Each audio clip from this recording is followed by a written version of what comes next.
Une école pour apprendre à ne plus être gay. C'était vachement plus rigolo quand Sacha Baron Cohen s'est attaqué au sujet. Hein. Mais lui aussi, il le critiquait de toute façon.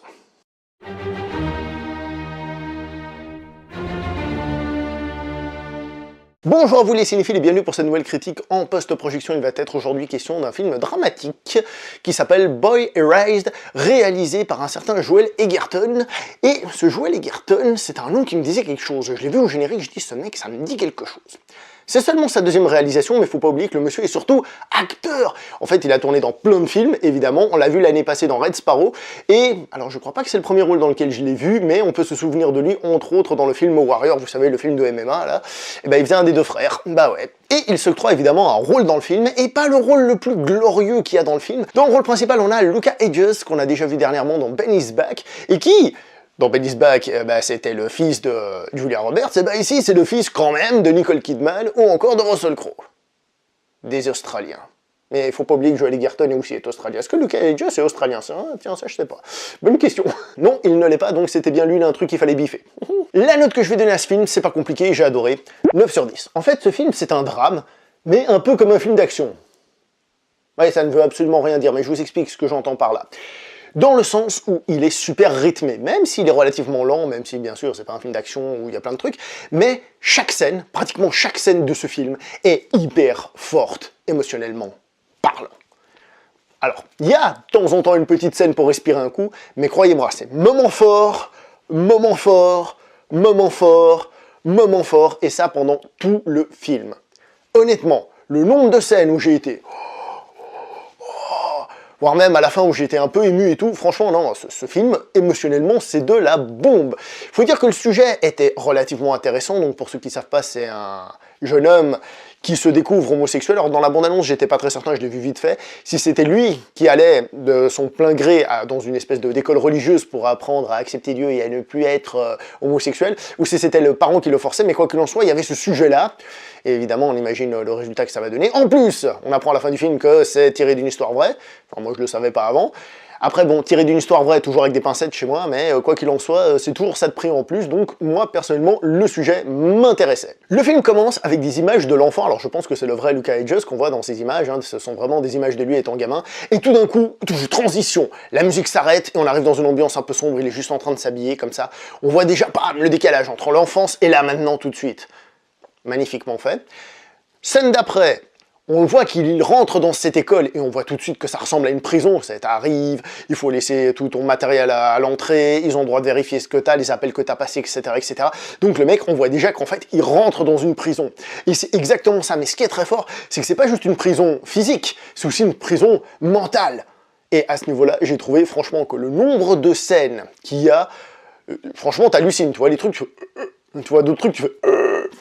Franchement, c'est très violent. Petite parenthèse, entre guillemets, pour quitter le monde de l'homosexualité, il y a un truc qui est intéressant dans le film, c'est que on voit que certaines techniques qui sont utilisées sont des techniques qui sont utilisées dans le développement personnel.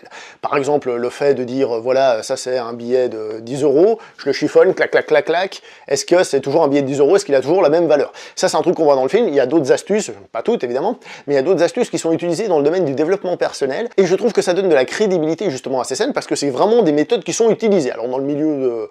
pour corriger, pour rejeter, je sais pas comment dire, l'homosexualité, je rentre pas là-dedans, je connais pas, et franchement, je pense qu'il faut pas y aller, on va dire, entre nous. Mais pour dire qu'il y a une certaine crédibilité, et du coup, ça m'a amené à une réflexion un peu plus vaste, parce que si quelqu'un est timide, disons, est-ce qu'il doit vraiment faire en sorte de soigner sa timidité, lui aussi? Est-ce que finalement, il n'est pas timide parce qu'il est timide, comme quelqu'un est homosexuel parce qu'il est homosexuel, vous voyez?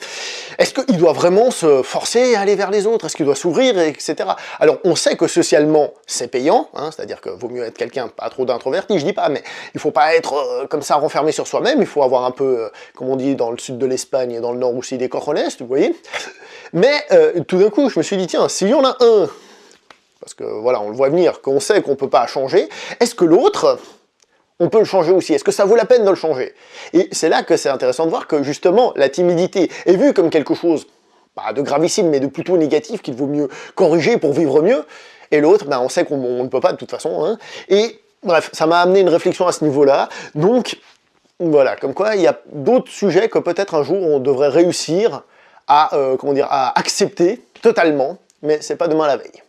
Ouais, c'était une réflexion personnelle et je suis parti vachement loin dans le film, mais ça fait partie des choses pour dire qu'on peut aussi réfléchir un peu plus loin que simplement le sujet de base. Mais vous en faites pas, que même en restant entre guillemets au sujet de base, le film est fantastique, vous allez vous en prendre plein la gueule au niveau des scènes, oh, quelle tension, des situations de malade mental.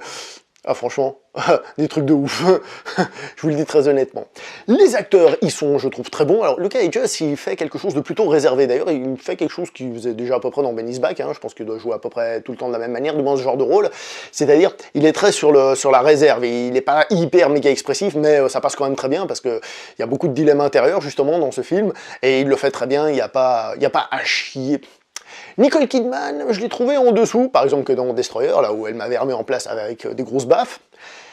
Elle est moyenne, mais bon, ça colle à son personnage, malgré tout, à la fin, elle lâche une larme et tout, donc je trouve qu'elle s'en sort très bien.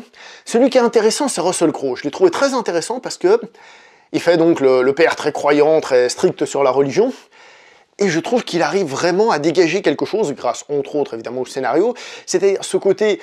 La religion, c'est pas j'y crois, j'y pense, c'est ma vérité, c'est comme ça. Mais en même temps, on sent que c'est un super papa. C'est un super papa, mais qui se retrouve face à une situation qui n'est pas acceptable dans sa manière de voir le monde. Et donc, on voit qu'il est un peu tiraillé, et quand même, comme j'ai dit, qu'il a pas envie d'être méchant, que c'est un type, entre guillemets, bien à la base. Quant au réalisateur, donc Joel Edgerton, bah lui, je trouve qu'il campe vachement bien son personnage, hein. Alors bon, il fait un personnage particulier, mais il arrive vraiment à lui donner une certaine aura, on va dire. J'ai beaucoup aimé. Donc les acteurs, en ce qui me concerne, ça fonctionne très très bien. La mise en scène, elle est assez simple, je dirais. Alors il y a des moments où il y a des tout petits zooms très légers, ou alors des tout petits mouvements de caméra très légers qui arrivent à donner une certaine tension, à faire vivre un peu l'image. Sinon, on a pas mal évidemment de plans fixes. Ça joue beaucoup sur les flous en arrière-plan ou des trucs comme ça, parce que justement, c'est la personne qui est en train de penser. Donc, s'il y a du flou derrière elle, ça veut dire qu'il est en lui, qu'il est là en train de penser. Donc ça, c'est très bien fait. Il y a beaucoup de moments où les bruits, la plupart des sons, disparaissent avec la musique, ou alors on n'entend que certains sons, que certains trucs bien choisis, mais il y a beaucoup de moments où on a soit un bourdonnement, vous savez, le bouh, les faux silences qu'on a au cinéma, des fois, accompagné d'une petite musique ou un truc comme ça, alors juste une petite musique d'ambiance, qui, justement, renforce énormément l'aspect dramatique. Alors tout ça, évidemment, ce ne sont pas des choses que l'on n'a jamais vues au cinéma, mais elles sont, comme j'ai dit, parfaitement bien utilisées parce qu'elles fonctionnent. Enfin, pour moi, ça a fonctionné du début à la fin du film, hein. Très honnêtement. Et d'ailleurs, je profite, puisque je parle de la fin du film, restez bien jusqu'à la fin du film. Déjà parce qu'on voit des photos des vrais personnages, classiques, parce qu'il y a un petit texte qui nous explique comment ça a fini, classique, mais il y a un truc dans ce petit texte, j'ai fait même dans le texte de fin, il a réussi à me coller une tarte, le truc. Bref, je suis pas en train de vous dire que c'est un film qui est forcément révolutionnaire, mais il est vachement fort émotionnellement, ça c'est pour moi le point fort numéro 1, c'est que le film fonctionne, il t'attrape. Deuxièmement, il est bien interprété, que demande le peuple, et la réalisation, sans être une réalisation qui va peut-être te rester, je sais pas moi, un Sergio Leone, un Wong Kar-wai par exemple, pour prendre des mecs qui font de l'esthétisme outrancier peut-être parfois, et ben là, ça fonctionne pour l'émotion. Et que demande le peuple, j'ai vraiment adoré de A à Z ce film. Je me suis pas emmerdé une seconde, mais pas une seconde, à aucun moment je me suis dit tiens je vais regarder l'heure qu'il est pour savoir. Pas du tout, je vous conseille très fortement ce film, je pense que vous l'avez compris. Après, il faut que ça vous plaise, il faut que ce soit votre sujet, il faut que ce soit votre truc, et puis peut-être que vous allez le voir, vous n'allez pas l'aimer, mais ça, bon, je peux rien y faire, comme dirait l'autre. Moi, personnellement, je dis oui, oui, oui, oui, oui. Voilà. Je vais m'arrêter là donc pour cette vidéo, n'oubliez pas de liker, commenter, partager, on se voit prochainement pour une prochaine vidéo, jusqu'à la portez-vous bien. Ciao tout le monde, d'ailleurs, en parlant de ça, je vais essayer de faire ma deuxième vidéo déjà ce soir. Allez, portez-vous bien, ciao tout le monde.